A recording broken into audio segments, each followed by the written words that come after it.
I feel like a lot of changes are happening here. And so this deck is very vibrant and it helps me pick up your energy a little bit better. So I tried the traditional Rider-Waite deck and it just didn't. I wasn't feeling it. So let's see how this goes. Okay, so the first five cards, once again, is pertains to your love, relationships, and romantic life, and the second five cards deal more with other areas, but also spiritual advice that's coming in for you. I feel like for some of you, we have a water sign, very strong water energy coming through here. I have, another Pisces, a Cancer, or a Scorpio that you could be involved with. And this is it could be their sun, moon, or rising. And I feel like there was a time when one person felt like they were the only one pulling the weight of the relationships. They were the only one putting in a lot of effort to move things in a specific direction. The two of you might also have different goals, different ideals when it comes to relationships, when it comes to family planning, when it comes to parenting, or even when it comes to life direction. One person might want to, live here and the other person might want to live somewhere else. So like I'm seeing this rural urban divide. One person could be very family oriented and the other person is a little bit more of a lone wolf. So I feel almost like the lifestyle, the life choices, as well as wants and needs out of life and out of relationships between you and your partner might be very contradictory.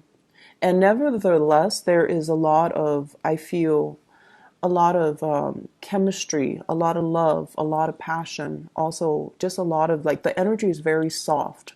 And I feel like, despite these differences, you kind of accept each other for who you are. You accept the other person, they vice versa accepts you. And I also feel like there might have been things getting in the way of this relationship too. This is the week where you're looking at things from a different vantage point. And rather than, being the one to pull the weight of the relationship, I definitely feel there's going to be a lot of clarity as well as a lot of like expressing what you want and need from your relationship partner so that the relationship partner can pull their weight.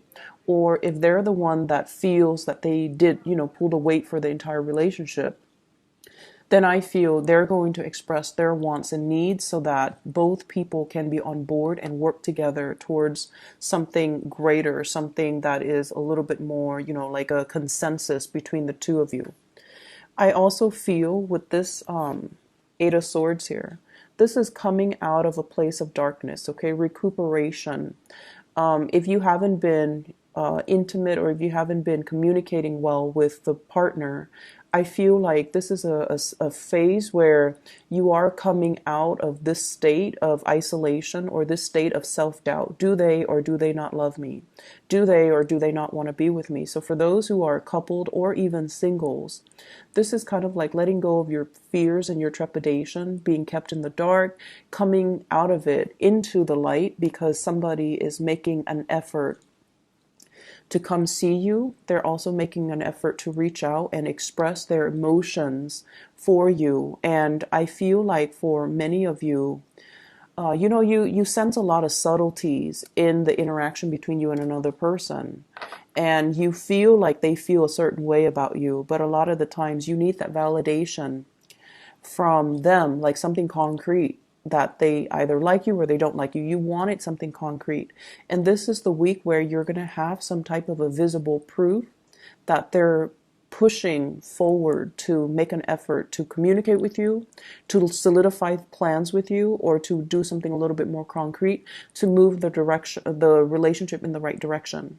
And I also have as well this awareness and insight that you're going to be getting, in particular with the Hermit, to allow you some kind of snippet, some kind of understanding into their nature, why they took so long and why they haven't been, fully committed to you. Towards the end, we have here the Six of Swords, and the Six of Swords is going back. allowing the other person to kind of take over rather than controlling the situation, relinquishing control, trusting in our higher self, trusting our intuition, and trusting as well that things that are meant to be are going to naturally come together so that we don't have to, exert so much effort and strength to push things along. I honestly feel for those who are single and you have somebody in mind, you're putting in a lot of the work, you're bearing the weight of that relationship. Could be financial, could be, you're the one making plans. You're the ones that put in a lot of effort to see them, to be with them, to, put yourself out there. Because when you feel things deeply, you want to express it. You're like the emotionally expressive type of a sign. I feel like Cancers and Scorpios, not so much they feel things, but they kind of sidestep these issues. But for you, you want to be heard. You want your emotions to surface. And I feel like this is the week where you kind of relinquish control and let the other person put in the effort, let the other person take over, let the other person kind of it's almost like matching your timeline to the other person and then let the situation unfold naturally. Okay. I have really, really strong water sign. Like I feel a very watery, nurturing type of energy here. And I also feel like you're dealing with somebody that needs a lot of alone time. They need their space. With this hermit here, somebody that could be a little bit older, or they just need their space. They have a lot of things that they want to take care of in a timely manner. So they might not be as responsive or receptive or be too they might seem like they're distant or a little bit aloof or closed off, but I feel like it's circumstances that's forcing it to be this way. It's not by their choice. They just need a lot more space than you do. Okay. In other areas of your life, I do have a big energy of children here. We have the Page of Cups as well as the Page of Wands, okay, the Page of Rods. So water sign, fire sign. So this is a very young energy. It has a lot to do with children. And we also have here, this is what I call classically the mother card, the Queen of Rods, the Queen of Wands. This is a week where you kind of redefine and, think about picking your battles.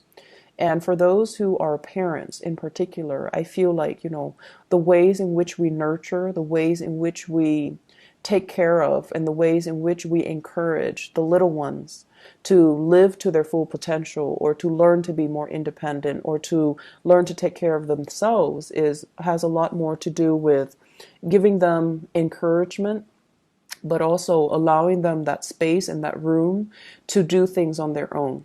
So if you have a child that is like this, they constantly look at you for validation. And if you're, the helicopter mom or dad, and you're constantly watching what they're doing and then also like constantly correcting what they're doing, this is the month for you to kind of hold back on that and let them, through trial and error, learn to do things on their own. Because what's coming in as well is the Page of Wands. This is somebody who's very independent. They try to, figure things out on their own, and they are very I want to say exploratory, and they do like to have that independence so that they can figure out what works for them. So whatever method works for you might not be the method that works for them. So they have to kind of explore, learn through trial and error, and then, arrive at a conclusion or arrive at their own solution to problems. So I feel like loving detachment from your kids, so that they can grow into their own person, that's going to be very crucial for this week. For those who, have like nieces and nephews, grandchildren, or even your own children, I feel like, this idea of loving detachment, approaching a situation from a different vantage point, and then also detaching that energy. Detachment doesn't always mean, indifference. It basically means I respect you enough as a person to not interfere with your journey of self-discovery. So I'm going to relinquish control and let you figure things out on your own. So across the board, both of these spreads deal with letting go of control issues, letting go of, controlling for a specific outcome, wanting the other person to be just like us, but ultimately, when we're dealing with another person, we can't really infringe on our free will, nor do we want them to be a splitting mirror image of us, because that would be really boring if we were, dealing with people who are exactly like us. It doesn't allow room for you to grow either. So I feel like, you guys are kind of letting these control issues just kind of go, and then trust that the other person will self-manage, and then will, move things along once you relinquish control. Leaving somebody to their own devices and having trust that they are going to do the right thing, I feel like that's a major theme here. In your work environment, and I'm looking in particular at these three cards here, we have the Knight of Pentacles, the Death card, and the Queen of Rods. The Knight of Pentacles is the way in which you're making money, the revenue stream, the income that's coming into the picture for you. If it's the Knight energy, I feel like there is a lot of potential, but the trickle of money or the supply of money is going to be a little bit slow in coming. I also feel with the Death card, this is like new ways or transitioning into new business propositions or arrangement, transitioning into new ways of earning money, and then not being as mobile as you're used to. So I see a lot of travel and restrictions and movement here, that you're not going to, like, so for example, if you travel a lot for work to close deals and things like that, there's going to be a little bit of a slowdown this week. And then vice versa. I feel like for those of you who are thinking about new ways of making money, new job opportunities as well, there's a lot of trepidation here. Fear of change, fearing as if you might not have the skills and the capabilities, fearing as if you need to, stay put to learn additional skills before you can jump into this new venture. So I see you contemplating about, some type of career changes and some type of reorganization or rearranging the way that you work, the work that you do, new projects that are coming in. And there's like fear and trepidation from your end about not having what it takes to do the work necessary. Okay. It's going to be, I don't feel like, there aren't a lot of major arcana cards. Well, let's see, we have four. We have four. But I feel like the major arcana cards deal more with accepting change, relinquishing control, and trusting that the other person will do the right thing. So that's coming into the picture. So I feel like, this is not really the week for you to exert your energy. It's more for you to kind of sit back and watch things unfold, okay? Not an overall busy week, but I do feel like, rest and recuperation for many of you, especially if you've been working overtime, if you've been traveling a lot too, okay? Take it easy.